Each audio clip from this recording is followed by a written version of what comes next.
ಇಂದು ಮತ್ತೆ ಶಾಸಕರು ಮತ್ತು ಜಿಲ್ಲಾ ಉಸ್ತುವಾರಿಗಳ ಜೊತೆ ಸಿಎಂ ಸಭೆ ನಡೆಸಲಿದ್ದಾರೆ. ಹೈಕಮಾಂಡ್ ಸೂಚನೆ ಮೇರೆಗೆ ಜಿಲ್ಲಾವಾರು ಶಾಸಕರ ಜೊತೆ ಸಿಎಂ ಚರ್ಚೆಯನ್ನ ನಡೆಸಲಿದ್ದಾರೆ. ಒಂದು ರೌಂಡ್ ಆಯ್ತು, ಇದು ಸೆಕೆಂಡ್ ರೌಂಡ್. ಇದು ಹೈಕಮಾಂಡ್ ಸೂಚನೆ ಮೇರೆಗೆ ಜಿಲ್ಲೆವಾರು ಶಾಸಕರ ಜೊತೆ ಸಿಎಂ ಸಭೆ ನಡೆಸಲಿದ್ದಾರೆ. ಸಂಜೆ 5 ಗಂಟೆಗೆ ವಿಧಾನಸೌಧದಲ್ಲಿ ಈ ಸಭೆ ನಡೆಯಲಿದೆ. ಇಂದು ಬೆಂಗಳೂರು ಗ್ರಾಮಾಂತರ, ರಾಮನಗರ, ಮಂಡ್ಯ, ಕೋಲಾರ, ದಕ್ಷಿಣ ಕನ್ನಡ ಜಿಲ್ಲೆಗಳ ಶಾಸಕರ ಜೊತೆ ಚರ್ಚಿಸಲಿದ್ದಾರೆ ಸಿಎಂ ಸಿದ್ದು. ಶಾಸಕರ ಸಮಸ್ಯೆ ಆಲಿಸಲಿರುವಂತಹ ಮುಖ್ಯಮಂತ್ರಿ ಸಿದ್ದರಾಮಯ್ಯ ಅನುದಾನ ಸಮಸ್ಯೆ, ಸಚಿವರ ಕಾರ್ಯವೈಖರಿ ಬಗ್ಗೆ ಪ್ರಮುಖ ಚರ್ಚೆಯನ್ನು ಇವತ್ತು ನಡೆಸಲಿದ್ದಾರೆ. ಇಂದು 5 ಗಂಟೆಗೆ ಈ ಸಭೆಗಳನ್ನು ನಡೆಸಲಿದ್ದಾರೆ. ಒಂದು ರೌಂಡ್ ಆಯ್ತು. ಸುರ್ಜೇವಾಲಾ ಯಾಕೆ ನಮ್ಮ ಜೊತೆ ಚರ್ಚೆಯನ್ನು ಮಾಡ್ತಾ ಇದ್ದಾರೆ, ಸಿಎಂ ಯಾಕೆ ಚರ್ಚೆ ಮಾಡ್ತಾ ಇಲ್ಲ ಅಂತ ಹೇಳಿ ಅನೇಕ ಶಾಸಕರು ಪ್ರಶ್ನೆಯನ್ನ ಮಾಡಿದ್ರು. ಈ ನಿಟ್ಟಿನಲ್ಲಿ ಸಿಎಂ 50 ಕೋಟಿಯ ಘೋಷಣೆಯನ್ನ ಮಾಡಿದ್ರು. ಯಾರಿಗೆ? ಕಾಂಗ್ರೆಸ್ ಶಾಸಕರಿಗೆ. ಕಾಂಗ್ರೆಸ್ ಶಾಸಕರ ಆ ವ್ಯಾಪ್ತಿಯ ಅಭಿವೃದ್ಧಿ ಕಾರ್ಯಗಳಿಗೆ ಅವರು ಘೋಷಣೆಯನ್ನ ಮಾಡಿದ್ರು. ಇನ್ನು ಇವತ್ತು ಒಂದು ರೌಂಡ್ ಆಯ್ತು, ಇದೀಗ ಸೆಕೆಂಡ್ ರೌಂಡ್. ಮತ್ತೊಮ್ಮೆ ಸಿಎಂ ಸಿದ್ದರಾಮಯ್ಯ ಚರ್ಚೆಯನ್ನು ನಡೆಸ್ತಾ ಇದ್ದಾರೆ. ಇನ್ನು ಈ ವಿಚಾರದ ಕುರಿತಾಗಿ ಮಾತಾಡೋದಕ್ಕೆ ರೂಪೇಶ್ ನನ್ನ ಜೊತೆ ಸಂಪರ್ಕದಲ್ಲಿದ್ದಾರೆ. ರೂಪೇಶ್, ಬಹಳ ಚರ್ಚೆಗೆ ಗ್ರಾಸವಾಗಿದ್ದಂತಹ ವಿಚಾರ ಇದು.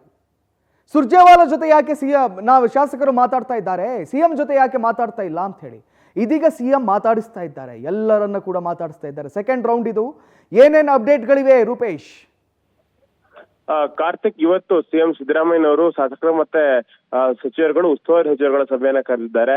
ಮೊದಲನೇ ಹಂತದಲ್ಲಿ ಅಧಿವೇಶನ ಆರಂಭಕ್ಕೂ ಮುನ್ನ ಈ ಒಂದು ಸಭೆಯನ್ನ ಸಿಎಂ ಸಿದ್ದರಾಮಯ್ಯ ಮಾಡಿದ್ರು. ಇದು 2ನೇ ಕಂತಿನ ಸಭೆಯನ್ನ ಮಾಡ್ತಾ ಇದ್ದಾರೆ.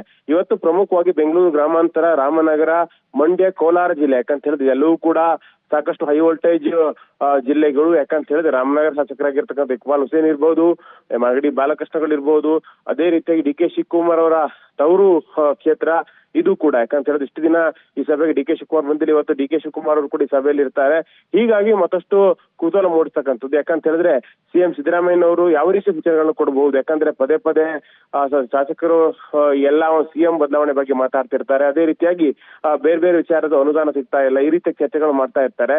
ಹೀಗಾಗಿ ಸಭೆಯಲ್ಲಿ ಸಿಎಂ ಸಿದ್ದರಾಮಯ್ಯವರು ಖಡಕ್ ಆಗಿರೋ ಸೂಚನೆಗಳನ್ನ ಡಿಸಿಎಂ ಆಪ್ತಿಗೆ ಕೊಡಬಹುದು. ಯಾಕಂತ ಹೇಳಿದ್ರೆ ಈ ಭಾಗದಲ್ಲಿ ಅತಿ ಹೆಚ್ಚು ಡಿಸಿಎಂ ಆಪ್ತ ಸಚಿವರುಗಳಿದ್ದಾರೆ. ಹೀಗಾಗಿ ಯಾವ ರೀತಿ ವಾರ್ನಿಂಗ್ ಅನ್ನು ಕೊಡಬಹುದು ಅನ್ನೋಂಥದ್ದು ಕುತೂಹಲ ವಿಚಾರ.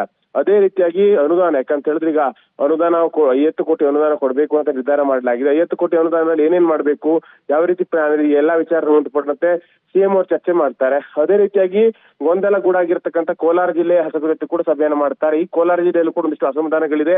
ಯಾಕಂತ ಹೇಳಿದ್ರೆ ಅಲ್ಲಿ ಸ್ಥಳೀಯ ಮಟ್ಟದಲ್ಲಿ ಒಂದಿಷ್ಟು ಅಧಿಕಾರ ಹಂಚಿಕೆ ಇರಬಹುದು, ಉಸ್ತುವಾರಿ ವಿರುದ್ಧ ಕೂಡ ಅಸಮಾಧಾನ, ಎಲ್ಲವೂ ರೀತಿಯ ಚರ್ಚೆಗಳಿದೆ.